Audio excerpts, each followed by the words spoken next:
আল্লাহর দিন গ্রহণ করে নিলেন, বলে সুবহানাল্লাহ। মুসলমান হয়ে গেলেন। আল্লাহ রাসূল তখন ওনার নাম রেখে দিলেন আব্দুল্লাহ। কি নাম? আব্দুল্লাহ। ভারতবর্ষ থেকে সেই সময়ে আল্লাহ রসুলের জবানায় যেই ব্যক্তিকে প্রথম আল্লাহর দিন গ্রহণ করেছিলেন, আল্লাহ রসুলের কাছে সাহাবী হওয়ার মর্যাদা নসিব হয়েছিল, তিনি ছিলেন বাবা রতন।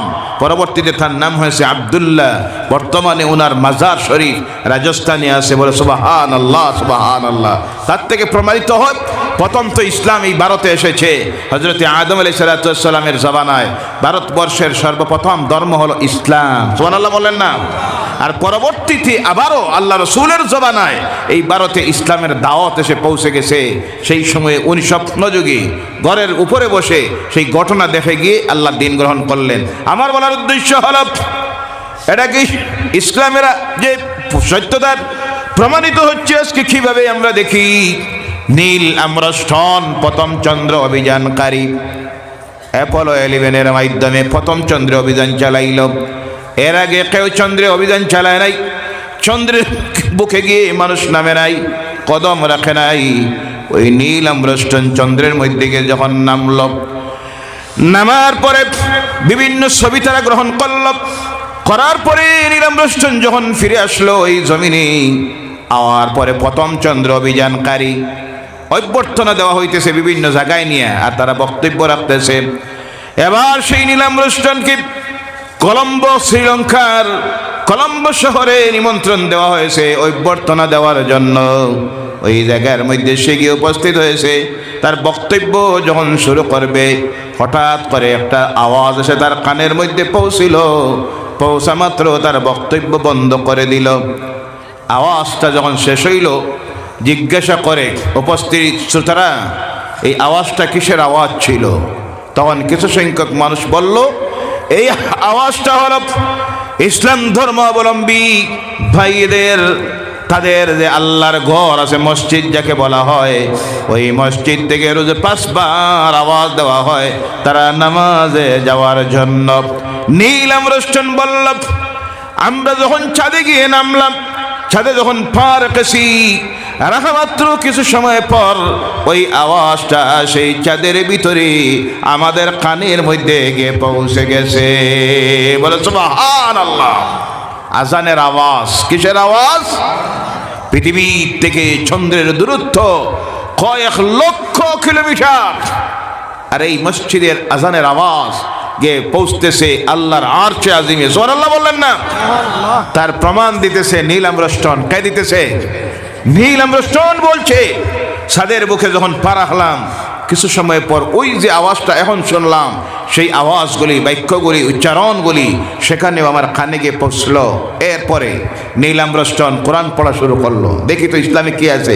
পড়তে পড়তে কি কোরআনুল কারীমের এই সূরার যখন তিলাওয়াত করলো, ইকতারাবাতিস সাআতু ওয়ানশাক্কাল কামার, কিয়ামত নিকটবর্তী হয়ে গেছে, আকাশের চন্দ্র 2 টুকরা হয়ে গেছে। চন্দ্র আবার 2 টুকরা হয় কিভাবে চিন্তায় পড়ল। হঠাৎ করে তার মনের মধ্যে আসলো, হারে চন্দ্র 2 টুকরা এখানে হয়েছে। ব্যাখ্যার মধ্যে লেখা হচ্ছে, মুহাম্মদ সাল্লাল্লাহু আলাইহি সাল্লামের আঙ্গুলের ইশারায় আকাশের চন্দ্র 2 টুকরা হয়েছিল। আর তখন তার মনের মধ্যে পড়ে, আমরা যখন চাঁদের মধ্যে পায়চারি করলাম, চাঁদের মধ্যে নামিয়া, তখন দেখি চাঁদের মাঝে দিয়ে দেখা যায় কোন এক সময় চাঁদ 2 টুকরা হয়েছিল, আর আবার তাকে জোড়া লাগানি হয়েছে, জয়েন্ট লাগানি হয়েছে। তাহলে সত্য তো মুহাম্মদ সাল্লাল্লাহু আলাইহি সাল্লামের আঙ্গুলের ইশারায় ওই আকাশের চন্দ্র 2 টুকরা হয়েছিল, যার প্রমাণ আমি তো নিজের স্বচক্ষে দেখে আসলাম।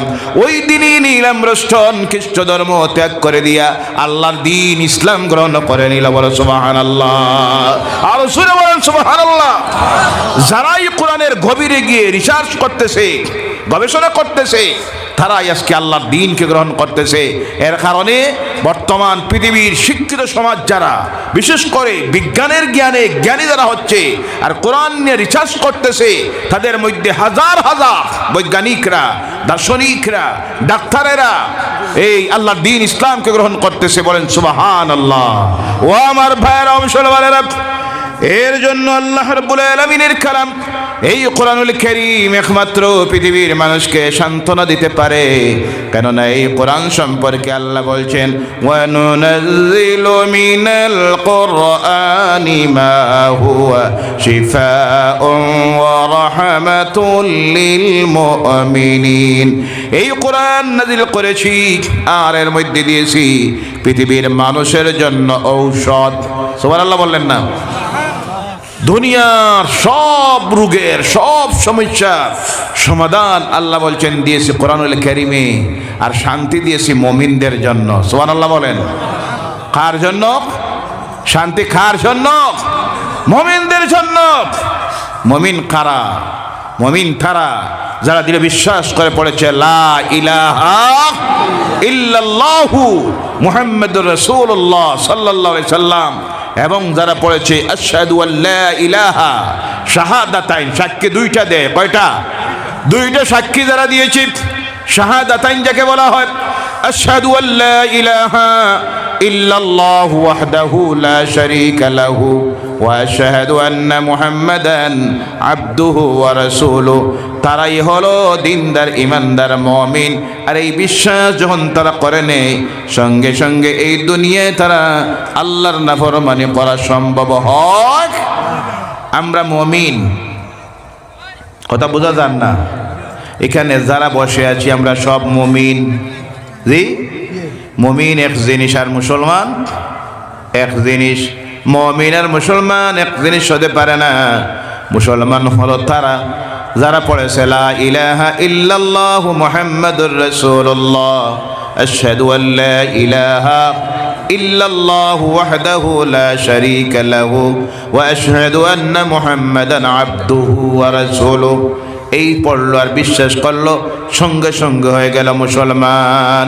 মুমিন হওয়ার জন্য শর্ত হলো ঈমান আনলে শুধু হবে না, ঈমান আনার সঙ্গে সঙ্গে আমানা ওয়া আমিলা সালিহান, যারা আল্লাহর প্রতি তার রাসূলের প্রতি বিশ্বাস স্থাপন করলো, ঈমান আনলো, ওয়া আমিলা সালিহান, ভালো কাজ করলো।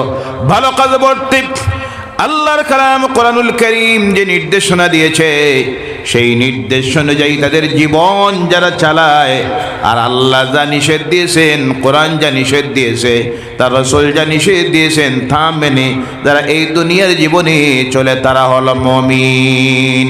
ও আমার বাবা, সেই সংজ্ঞাকে যদি আমরা সামনে আনি আর দেখতে যাই, তাহলে আজকে আমার সমাজের শতকরা 95% মানুষ মুমিনিয়ত থেকে খালি হয়ে গেছে। মাত্র 5%-এর মতো মানুষ আজকে মুমিনের সংজ্ঞা যাকে বলা হয় তার মধ্যে মুমিন হইতে পারলে কামিয়াব। কথা আমার নয়, আল্লাহ বলছেন কাদ আফলাহাল মুমিনুন। বলো আল্লাহু আকবার। যারা মুমিন হয়ে গেছে তারা কামিয়াব হয়ে গেছে। কথা কার? আল্লাহ বলছেন যারা মুমিন হয়ে গেছে তারা কামিয়াব হয়ে গেছে। যারা মুমিন হয়ে যাবে দুনিয়ার জীবন সফল, আখিরাতের জীবন তাদের জন্য সফলতার জীবন। বলেন সুবহানাল্লাহ। মুমিন হতে হলে নামাজ রোজ পড়তে হয় কয় ওয়াক্ত? আওয়াজ করে বলেন কয় ওয়াক্ত? 5 ওয়াক্ত। মদ খাওয়া লাগে? মুমিন মদ খাইতে পারে? আওয়াজ করে বলবেন মুমিন মদ খাইতে পারে? মুমিন চুরি করতে পারে? মুমিন মিথ্যা কথা বলতে পারে? মুমিন ওজনে কম দিতে পারে? আইল টেলতে পারে? মিথ্যা মামলা দিতে পারে? ওজনে কম দিতে পারে? ঘুষ নিতে পারে? সুদ নিতে পারে? পরনিন্দা করতে পারে? পরমার ইজ্জত নষ্ট করতে পারে? এই সব যারা করে তারা মুমিন হতে পারে। আমরা মুমিন হইতে চাই কি চাই না? মুমিন যদি হই তাহলে কামিয়াব। আল্লাহ বলছেন দুনিয়ার জীবনে আখিরাতের জীবনে। কারা কারা মুমিন হতে চায় একটাবার হাত উঠান আর বলেন নারায়ে তাকবীর, নারায়ে রিসালাত। হাত নামান। আল্লাহ আমাদের প্রত্যেককে মুমিন হওয়ার মতো আমল, আল্লাহর ভয় অন্তরে তৈরি করার তৌফিক দেখ। সকলে বলেন আল্লাহুম্মা আমিন। ও আমার ভাইয়েরা, ও মুসলমানেরা, আল্লাহর কালাম কোরআনুল কারীম এই পৃথিবীতে এসেছে মানুষকে শান্তি দেওয়ার জন্য। কেমন শান্তি দেব? আল্লাহর কালাম কোরআনুল কারীমের একটা ঘটনার যোগে যদি আমরা দেখতে যাই, তাহলে দেখি এই মক্কার জীবনের মানুষগুলি কেমন অবস্থার মানুষ হয়ে গিয়েছিল। পৃথিবীর ইতিহাস করলে গিয়ে দেখা যায় এত নিকৃষ্টতম মানুষ ছিল। আকৃতিতে ছিল মানুষ, আর প্রকৃতিতে হয়ে গিয়েছিল জন্তু জানোয়ারের মতো। এই মানুষকে এই অবস্থার থেকে ফিরাইয়া আনলো ইসলাম, আনলো আল্লাহর কালাম কোরআন। আর এই মানুষকে এই অবস্থায় ফিরাইয়া আনতে গিয়ে প্রথম যে মেডিসিন তাদের মধ্যে আল্লাহর কালাম দিল, যে আলোচনাগুলি করলো, সেটা হলো পরকালের আলোচনা। পৃথিবীর মানুষ যখন কোনো মানুষ তার পিছন ভুলে যায়, পরকাল বলে যায়, তার সৃষ্টি বলে যায়, তখন এই মানুষ তখন আল্লাহর নাফরমানির দিকে চলে যায়। আর যতক্ষণ একজন মানুষ পরকালের কথা চিন্তা করে, পরকালের কথা তার ভিতরে থাকে, ততক্ষণ পর্যন্ত সেই ব্যক্তি আল্লাহর নাফরমানির মধ্যে যাইতে পারে না।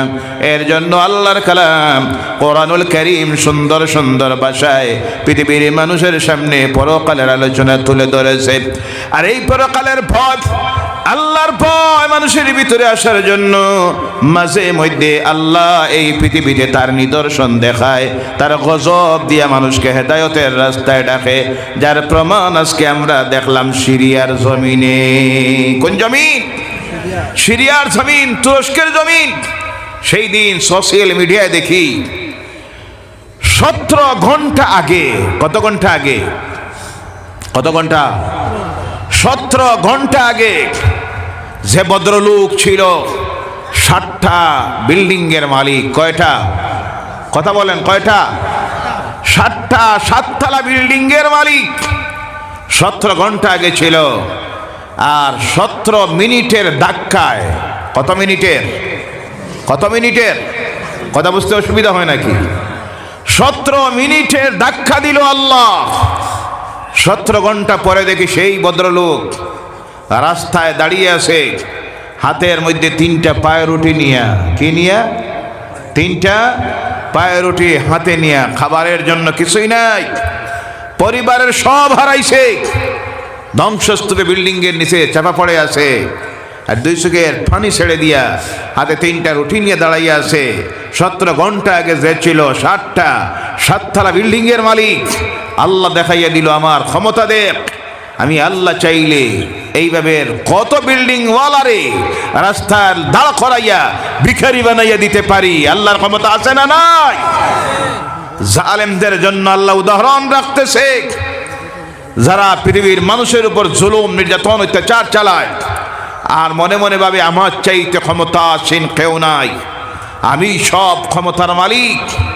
সেই সৌর শাসক যারা, সৌর শাসন যারা চালায়, তাদের জন্য আল্লাহ দেখাইয়া দিল। আর আমি আল্লাহ চাইলে বাঁচাইতে কিভাবে পারি। 7 দিন পর, কয়দিন পর? 7 দিন পর দেখা গেল 7 মাসের শিশু 7 দিন ধ্বংসস্তূপের নিচে থাকলো। খানি খাওয়াইল কে? আওয়াজ করে বলেন কে? বাঁচাইল কে? এই আল্লাহর বাঁচানোর ক্ষমতা আছে না নাই? আল্লাহ তাও দেখাইয়া দিল। কি জায়গায় 7তলা বিল্ডিংয়ের মালিককে আমি রাস্তায় নামাইয়া 3টা রুটির জন্য লাইনে দাঁড় করাইলাম, দেখো আমার ক্ষমতা।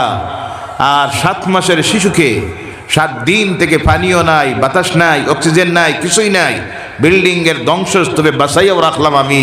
এর নাম হলো আল্লাহ। বলে সুবহানাল্লাহ।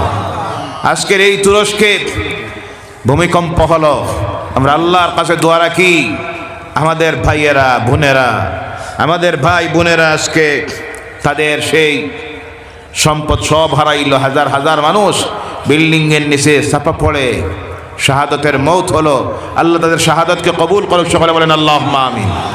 হাজার হাজার আক্রান্ত মানুষগুলি হসপিটালে, মেডিকেল কলেজে, আল্লাহ তাদেরকে সুস্থ করুক, শিফায়ে কামেলা দেখ, বলেন আল্লাহুম্মা আমিন। অনেক তার গোটা পরিবারের স্বজন হারাইছে, কেউ নাই, পরিবারের সব হারাইয়াছে। আল্লাহ তাদেরকে সবরে জামিল নসিব করুক, বলেন আল্লাহুম্মা আমিন। কিন্তু আমার বলার উদ্দেশ্য হলো, কেন এই পৃথিবীতে গজব আসে? আল্লাহ কেন এই গজবগুলি দেব? আল্লাহ পাক তার কালাম কোরআনুল কারীমে বলছেন ওয়ামা আসাবাকুম মিন মুসিবাতিন ফাবিমা কাসাবাত আইদিকুম, তোমাদের উপরে যে মুসিবতগুলি আমি দেই এই মুসিবতগুলি তোমাদের নিজের হাতের কামাই। আমি আল্লাহ শুধু দেই না, তোমাদের কর্মফল তোমরা জমিনে ভোগ করতে হয়। আজকের এই যে তুরস্কের ইতিহাস বাহির করে দেখেন, মাত্র কয়েকটা বছর আগের ইতিহাস। সেই তুরস্কের এরদোগান ক্ষমতায় আসার আগে সেখানে ক্ষমতায় ছিল সেনাবাহিনীর জালিম শাসকেরা। ক্ষমতায় বসে জানাইল এই দেশে ধর্ম নিষিদ্ধ। নাউজুবিল্লাহ নাই? আর আসতে কই নাউজুবিল্লাহ। বাড়িতে গিয়ে আরেকবার কইবা জি সুরে বলেন নাউজুবিল্লাহ। এরপরে জানাইয়া দিল মসজিদ গুলিতে জামাতে নামাজ পড়তে পারবা না। নাউজুবিল্লাহ নাই? এরপরে জানাইয়া দিল মসজিদের মাইকে আজান দিতে পারবা না। নাউজুবিল্লাহ বলেন। এরপর মসজিদগুলিতে সিনেমা হল বানাইলো। নাউজুবিল্লাহ নাই? পৃথিবীর আরো কিছু জায়গায় জায়গায় এইসব চলছে নি না? না দেখতেছেন কে? আওয়াজ করে বলেন কে? আল্লাহ ছাড় দে, ছেড়ে দে না। আল্লাহ কি করে? ছাড় দে, ছেড়ে দে না। ছাড়ি দে, দেখি তো তোর ক্ষমতা শেষ হয়ে যাক। তোর ক্ষমতার শেষ যেখানে, আমার ক্ষমতার শুরু সেখানে। বলো সুবহানাল্লাহ। জালেমদেরকে আল্লাহ সতর্ক করে দেখাই দেখ, জুলুম, অত্যাচার, নির্যাতন যখনই করবা আমার গজব আসবে। তখন মসজিদগুলির ভিতরে রাত্রে মদ খাওয়ার নাইট ক্লাব বানাইলো। বলেন নাউজুবিল্লাহি মিন যালিক। যারা প্রতিবাদের রাস্তায় নামলেন, হাজার হাজার ওলামায়ে কেরামদেরকে জেলের ভিতরে ঢুকাইলো, ফাঁসির মঞ্চে ঝুলাইলো। আল্লাহ বলল তোমাদের শেষ হয়ে যাক, তখন আমার শুরু হবে। এরপর যাই হোক পরিবর্তন আসলো, এরদোগান ক্ষমতায় আসলো, ধর্মের কাজকর্মের অনুমতি দেওয়া হইল, বিভিন্ন মসজিদ করে দেওয়া হলো, নামাজ শুরু হলো। আজ থেকে মাত্র 1 বছর আগে সম্ভবত আপনারা দেখেছেন সেই তুরস্কের সবচেয়ে বড় যে মসজিদ, সুফিয়া মসজিদ। কোন মসজিদ? সুফিয়া মসজিদ প্রথম খুলে দেওয়া হলো জুমার নামাজের জন্য। রাষ্ট্রনেতার উপস্থিতিতে যে সুফিয়া মসজিদকে তারা বানাইয়েছিল রাষ্ট্রের সবচেয়ে বড় মিউজিয়াম। বলেন নাউজুবিল্লাহি মিন যালিক। আল্লাহর জাতের সহ্য হয় না, হতে পারে বরদাস্ত হয় নাই। আল্লাহ পাক অপেক্ষায় ছিল, সময়ের অপেক্ষায়। পাপ করে একজন, পাপের বোঝা বহন করতে হয় সকলকে। কথা ঠিক কিনা? এর জন্য আমাদের একটা শ্লোক আছে গ্রামাঞ্চলে, এক গড়ে পাপ করলে 40 গড় মারে। আমরা তো অনেক সময় মনে মনে ভাবি আমি পরেশগার, ঠিক আছে আমার বাবা তোর জানে কয় যা কর, ছুটতে পারবা না আল্লাহর কাছে। আমার তাসবিহ আছে, জিকির আছে, মসজিদে গিয়ে আমি ঢুকে থাকলাম, বসলাম, সব করলাম। আর আমার পাশের বাড়ির মানুষ, আমার এলাকার মানুষ, আমার প্রতিবেশীর মানুষগুলি মদ পান করতেছে, শুরু করতেছে, জেনা করতেছে। আমি মুখ দিয়ে কোনো কথা বললাম না, বাধাও দিতে গেলাম না, বুঝাইলামও না। আল্লাহর কাছে ছোটা সম্ভব হবে না। তোমার দায়িত্ব আছে তার প্রতি